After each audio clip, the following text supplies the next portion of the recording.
అది దేవుడికే ప్రమాదకరమైనటువంటి సిచ్యువేషన్ ఏంటనేటటువంటి. ఉమ్, అప్పుడు ఆగమేఘాల మీద కేంద్రం నుంచి స్పెషల్ టీం వచ్చింది ఉమ్, వెరిఫై చేయడానికి సెక్యూరిటీ పర్పస్ కింద. ఉమ్, ఇక్కడ వాళ్ళతో మీటింగులు వరుస పెట్టి జరిగితే చివరికి ఖచ్చితంగా పోటెట్లా మార్చుకోవాల్సిందే అంటే ఆగం పండితులు వాళ్ళందరినీ కూర్చోబెట్టి తేల్చింది.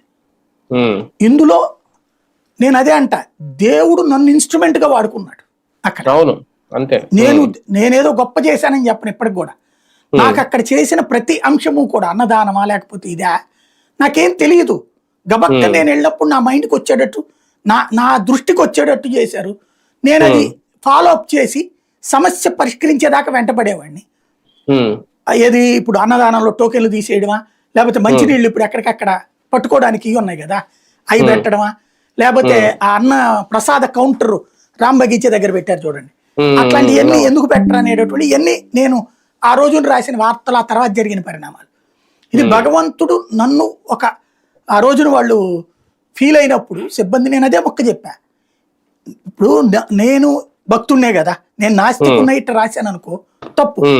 అవును, నేను భక్తుణ్ణి, నువ్వు భక్తుడివే, నువ్వేమనుకుంటున్నావు, నువ్వు చేస్తుంది రైట్ అనుకుంటున్నావు.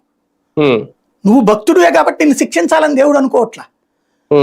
నువ్వు తప్పు తెలుసుకోలేకపోతున్నావు కాబట్టి ఆ తప్పు తెలుసుకునే పని ఇంకో భక్తుడు చేత చేయించాడు. ఇలా ఆలోచించు నువ్వు.